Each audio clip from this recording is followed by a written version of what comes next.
Hello everyone. सो आज live आने का एक सबसे बड़ा रीज़न है, वो ये है कि आज ऐसे महान योद्धा के बारे में हम थोड़ा सा जानेंगे, क्योंकि आज उनका दिन है, इज़न्ट इट। तो सबसे पहले तो आप सभी को आज यहाँ पे कनेक्ट होने के लिए आई मस्ट से कि थैंक यू, क्योंकि मैं भी नहीं रह पाई मेरे वर्क शेड्यूल से। आई थॉट कि थोड़ा सा समय निकालते हैं, और थोड़ा सा मैंने रिसर्च भी किया है, तो definitely I would like to share. और वो महापुरुष, वो महान योद्धा जो है वो है हमारे छत्रपति शिवाजी महाराज। यस, और आज उनका जयंती भी है, तो ऐसे योद्धा को डेफिनेटली हम नमन करते हैं, है ना। यस, क्योंकि कहा जाता है कि जब 1674 यानी कि सोचिए कितने साल पहले ऐसे फीलिंग के साथ ऐसे योद्धाओं ने हमारे देश के लिए जाने गंवा दी। सो डेफिनेटली उनके बारे में जब भी हम सुनते हैं, पढ़ते हैं, तो हमारे रोंगटे खड़े हो जाते हैं, isn't it. End of course motivation मिलता है कि यस, हम भी जिस फील्ड में हैं वहाँ पे हमें भी इस तरीके का अपना जो ये दिखाना है, जज्बा दिखाना ज़रूरी है। तो जब उनका राज्य अभिषेक हुआ, मराठा जो साम्राज्य उन्होंने निर्माण किया 1600 की सदी में, सोचिएगा, ठीक है। और उस समय भी आप बिलीव नहीं करोगे, जो औरंगज़ेब है वो उनके नाम से कांपते थे, इतना उनको डर था। उनके बारे में you have seen movies also, ठीक है। तो एंड वो सिर्फ क्या कहते हैं, सिर्फ वो उपदेश नहीं देते थे, वो अभ्यास भी करते थे। तो ऐसे महापुरुष जो है हमारे शिवाजी छत्रपति जी, एंड ऑफ कोर्स वो हमेशा टीम को आगे रखते थे, टीम से सलाह लेते थे, टीम की सुनते थे, और जो गलतियाँ होती भी थी ना, तो उसको वो अप्रिशिएट करते थे, क्योंकि उन्हें पता था कि गलतियों से ही हम सीखते हैं। फेलियर्स बहुत ज़्यादा ज़रूरी है। एंड उसी के साथ साथ उन्होंने क्या किया कि हमेशा सेना के जो कार्य में भी उन्होंने अपनी टीम को आगे रखा। सो ये सब जो है इनपुट्स उनके लाइफ को और ज़्यादा इम्पोर्टेंस बनाती है, इम्पोर्टेंस देती है, ठीक है। तो आज हम जानेंगे, मैं ज्योति जायसवाल डेफिनेटली मैं शेयर करना चाहूँगी कि ऐसी 5 ऐसी लर्निंग जो उनके लाइफ से हमें सीखना चाहिए। यस, तो सबसे पहला जो लर्निंग है, in short I have seen के सो मेनी पीपल कनेक्टेड, तो सभी को फिर से एक बार मेरी तरफ से शुभकामनाएं, और उन्हीं की तरह हमें भी अपने लाइफ में वो सीख को ऐड करनी है, ठीक है। तो सबसे पहला सीख है अटलता, यानी कि दृढ़ निश्चय। तो यू ऑल नो कि वो इतने बड़े सैनिक थे, वो हमेशा युद्ध लड़ते थे, ठीक है। तो ऐसा होता था कि जब भी कभी कोई युद्ध लड़ते थे ना, तो ऐसा नहीं है कि फिर वो जीतने के बाद वो क्या कहते हैं उसको, विराम हो जाते थे, विश्राम करते थे, नहीं। वो बैक टू बैक हर नेक्स्ट जो है युद्ध, उसके लिए प्लानिंग करते थे, उसके लिए स्ट्रैटेजी बनाते थे, वो कभी रुकते नहीं थे। तो same thing we need to also apply in our work schedule, कि हमें भी अगर छोटा सा अचीवमेंट हुआ या छोटा सा काम हुआ, हमें आराम नहीं फरमाना है, हमें फिर नेक्स्ट स्ट्रैटेजी पे काम करना ज़रूरी है। एंड दूसरा सबसे बड़ा एक लर्निंग है, वो क्यों नहीं हो सकता, इस पे ज़्यादा बिलीव करते थे। ये हो नहीं सकता, एवरीवन नोज, बट ये कैसे क्यों नहीं हो सकता, इस पे ज़्यादा उनका बिलीव होता था। तो आप सबको पता है, नहीं पता है तो उनके जो रिलेटेड मूवीज़ ज़रूर हमें देखना ज़रूरी है। एक जो फेमस गोरिल्ला युद्ध जो था, जो उन्होंने ही उसकी निजात की थी, ठीक है ना। तो वहाँ पे ऐसा होता था कि जैसे एक सैनिक होता था, वो अपने हाथ में मशाल लेके आगे बढ़ते थे, और पीछे जितने भी जानवर उनके पीछे लगे होते, उनके सींगों में वो मशाल लगा देते थे। तो दूर से जो अपोजिट जो ये है अपने दुश्मन, उनको ऐसा लगता था कि हज़ारों तादाद के जो सैनिक है वो आ रहे हैं। तो इसको कहते हैं गोरिल्ला जो मूवमेंट, जो उन्होंने इसकी जो ईजाद की थी। तो दिस इज़ लाइक, वो हमेशा बिलीव करते थे कि what to next, what to do. अगर कोई ऐसा मुश्किल आ जाए तो हमें क्या कोई ऐसा स्ट्रैटेजी हमें प्लानिंग करनी है। सो सेम थिंग हमें अपने काम में भी वो अप्लाई करना ज़रूरी है, कि ये नहीं कि हमें हार मान लेनी है, हमें रास्ता ढूंढना है, हमें सोल्यूशन निकालना है, हमें सोल्यूशन पे बिलीव करना है, ना कि हमें प्रॉब्लम को लेके बैठना है, ठीक है ना। तो हो सकता है कैसे, है ना, और क्यों नहीं हो सकता, ठीक है, इस पे हमें हमेशा फोकस करना है। और तीसरा सबसे बड़ा लर्निंग है, बल के साथ बुद्धि का यूज़ करना बहुत ज़्यादा ज़रूरी है। मे बी हम बहुत लंबे चौड़े हैं, सब कुछ है, हम दिखते हैं, लेकिन बुद्धि का इस्तेमाल करना भी ज़रूरी है।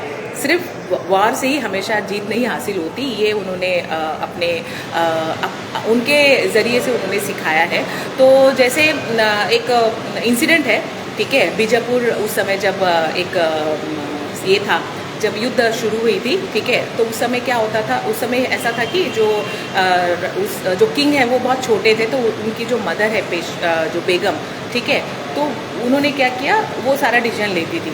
तो उस समय ऐसा हुआ कि वो थोड़ा सा ओबियसली मराठा के इतने बड़े जिन्होंने स्वराज्य की मूवमेंट की स्थापना की, सब कुछ किया, सब इंडिया में उन्होंने बहुत कुछ ऐसा मूवमेंट लाया, तो सभी जितने भी मुग़ल एम्परर है वो जो है सब उनसे चिढ़ते थे।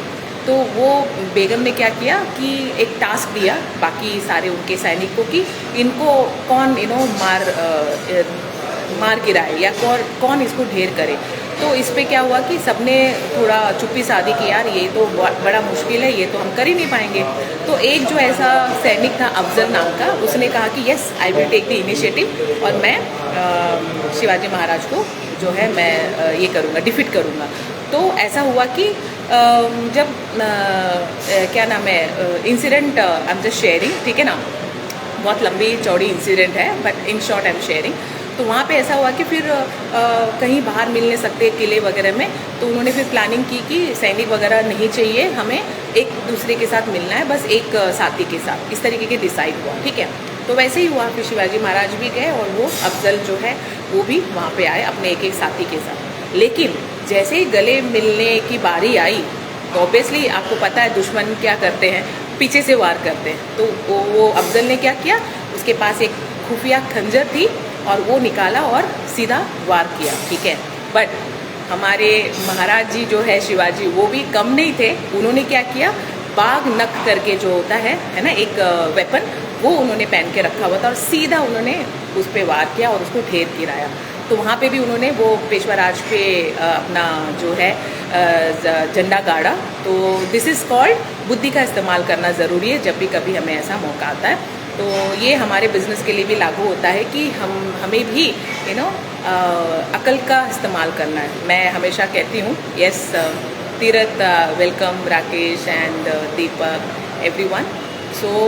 तो मैं भी हमेशा कहती हूँ कि बिज़नेस के लिए या किसी भी सेक्टर में अगर हमें आगे बढ़ना है तो हमें ना अकल ना शक्ल हमें ज़्यादा इस्तेमाल नहीं करना है, हमें करना है नकल इन द सेंस जो ऑलरेडी सीख के जिन्होंने जीत हासिल की उनको देखो और उनका नकल करो, ठीक है। क्योंकि अभी इतने मॉडर्न वर्ल्ड में ना हम सब एकदम ब्लैंक हो चुके हैं, हम इतना स्ट्रैटेजी प्लानिंग कर भी नहीं पाएंगे। हाँ, लेकिन जिन्होंने वो अप्लाई किया और जिन्होंने जीत हासिल करी, हमें क्या करना है, उसको ऑब्वियसली उसका कॉपी कैट करना ज़रूरी है। एंड देन चौथा सबसे इम्पॉर्टेंट है डेडिकेशन, यानी कि वो सिखाते हैं कि हमें डेडिकेटेड होना है हमारे काम में, हमारे फैमिली के प्रति, हमारे सिस्टम के प्रति, सभी के प्रति हमें डेडिकेटेड होना चाहिए। और इतना डेडिकेशन कि जान निछावर करना पड़े तो भी हम पीछे नहीं हटने चाहिए। तो इसका भी एक छोटा सा इंसिडेंट है। आपने देखा होगा जो तानाजी महाराज थे, है ना, उनके बारे में भी एक मूवी आई हुई है, ठीक है, वो भी आप देख सकते हैं। तो आई हैव सीन, तो उसमें बहुत एलाबोरेटेडली दिखाया गया। बट इन शॉर्ट बताऊं कि जब वो निमंत्रण देने गए अपने बेटे की शादी के लिए शिवाजी महाराज जी को, तब शिवाजी महाराज जी थोड़े ओल्ड हो चुके थे, ठीक है ना। लेकिन उस समय क्या हुआ कि वो एक और कोंढाना करके एक जगह, वहाँ पे जंग छिड़ी हुई थी और शिवाजी महाराज जी ने कहा कि अब ये जंग होने के बाद ही हम जो भी ये करेंगे अच्छा काम, ठीक है। फिर तानाजी ने भी एक्सेप्ट किया कि नहीं, मैं भी जो है मेरे बेटे की शादी उसी के बाद करूँगा, विजय प्राप्ति करने के बाद ही मैं ये करूँगा, ठीक है। फिर वो युद्ध के लिए गए एंड बहुत कुछ हुआ वहाँ पे। और आखिर में क्या हुआ, तानाजी जो है वो इतने क्या कहते हैं बलशाली थे, वो इतना उन्होंने सब कुछ अप्लाई करके मैक्सिमम जो है जीत हासिल की। बट एट लास्ट जो है उनको जान गंवाना पड़ा। तभी शिवाजी महाराज जी ने क्या किया, जो कोंढाना जो था उसको फिर सिंहगढ़ करके नाम दे दिया और उनके याद में। और फिर उन्होंने क्या किया कि अब जो टास्क पेंडिंग है, उनके जो सुपुत्र के जो ये थी विवाह, उसको फिर उन्होंने क्या किया, अपनी जिम्मेदारी पे लेके राय साहिबा नाम रहा उनका, फिर उनके विवाह को उन्होंने संपन्न किया। मैंने वो डेडिकेशन दिखाया कि मेरा मतलब एक शेर मैंने गवाया है और उसका जो ये टास्क है वो मैंने पूरा करना है, ठीक है। तो फैमिली कम फर्स्ट, ये भी इससे लर्निंग हमें मिलती है कि कुछ भी सिचुएशन हो जाए हमें एक दूसरे को क्या करना है, सपोर्ट करना है, एंड देन अल्टीमेटली हमें डेडिकेटेड भी होना है अपनी सक्सेस की। तो जिस इंडस्ट्री में आज हम हैं यहाँ पे तो 1000% डेडिकेशन की हमें ज़रूरत है। यस यस, सो ये मुझे बहुत इंस्पायरिंग करता है ये story, when I am saying, मुझे भी फील हो रहा है वो चीज़ कि सोचो इतने सदियों पहले भी हमारे जो वीर वीरांगनाएं कितने डेडिकेटेड थे। ओके, आज तो हम सिर्फ शिवाजी महाराज की बात कर रहे हैं, लेकिन ऐसे बहुत सारे ऐसे सैनिक हैं, ऐसे योद्धा है जो देश के लिए जाने गंवाए उन्होंने, और आज हम फ्रीडम से जी रहे हैं, ठीक है ना। एंड एट लास्ट एक और लर्निंग हमें उनसे सीखने को मिलती है, वो है इनोवेशन, क्योंकि उस समय में 1600 सदी में ही उन्होंने ये क्या कहते हैं अपना क्या नाम था उसका, हाँ, गुरिल्ला मूवमेंट, जो कि मैंने आपको बताया, और नौसेना का भी निर्माण उन्होंने किया, ठीक है। जैसे वो समुद्री तट पे बहुत सारे युद्ध उन्होंने जीते भी हैं, ठीक है। तो ये भी सबसे अच्छा इनिशिएटिव रहा। उस समय पोर्चुगल और ब्रिटिश राज्य चलता था, वो लोग भी शिवाजी को महाराज जी को बहुत मानते थे, और उनसे उन्होंने ये जो स्ट्रैटेजी है ये अप्लाई की कि जो समुद्री के तट से भी हम जो है जीत हासिल कर सकते हैं, दुश्मन देश को हम हरा सकते हैं। तो इस तरीके से ये चीज़ें जो है वो लागू हुई। तो ये हो गया इनोवेशन। तो इस तरीके से 5 जो लर्निंग है, सबसे बड़ी अटलता है, क्यों नहीं हो सकता, एंड देन बल के साथ बुद्धि भी, and then dedication, and then innovation. ये 5 लर्निंग आज हम शिवाजी महाराज जी के लाइफ से सीखे हैं, और मैं चाहूँगी कि आप इसको दोबारा सुनिए, अपने टीम को भी शेयर करिए, और डेफिनेटली अप्लाई ज़रूर करना है। एंड इसी के साथ साथ जीवन को बदल सकती है 3 ऐसी चीज़ें जो उनके लाइफ से भी हमें लेनी चाहिए। वो ये है कि खुद गलती करके हमें पछताना नहीं है, हमें दूसरों की गलती पहले देख लेनी कि भाई ये कैसे अचीवमेंट नहीं ले पाया, या ये कैसे मिसगाइड हो चुका है। इस तरीके से व्हाटएवर जो भी इंसिडेंट है उसको देख के दूसरों की गलती से हमें सीखना है। एंड दूसरा सबसे इम्पॉर्टेंट है कि हौसला बुलंद रखना है। Yes, that is very very important. And तीसरा जो है वो शिद्दत से काम करना है, यानी कि यू ऑल नो कि यूनिवर्स भी हमें सपोर्ट करता है। अगर हमने पूरी ईमानदारी से किसी भी सिचुएशन पे अगर हम काम के समय बुरा होने पर भी अगर हमने अपना जो 100% दिया, तो वहाँ पे भी क्या होता है कि समय जो है वो हमारे लिए सही हो जाता है, समय बदल भी जाता है। सो ये 3 चीज़ें जो है अभी जो मैंने आखिरी में बताई कि दूसरों की गलतियों से सीखना है, एंड देन हौसला बुलंद रखना है, एंड देन शिद्दत के साथ हमें काम को करनी है। ये भी हमारे जीवन शैली को बदल सकती है, और ये भी लर्निंग हम शिवाजी महाराज जी से लेते हैं और लिए हैं। So this is it in short live. मैंने सोचा कि जो मेरे पास कंटेंट है शिवाजी महाराज जी के लाइफ से जो सीखी जा सकती है, वो डेफिनेटली मैं अपनी टीम के साथ ज़रूर शेयर करूं, और आप इसको ज़रूर अप्लाई करिए, और अपनी मुँह ज़ुबानी अपनी टीम को भी ज़रूर शेयर कीजिए।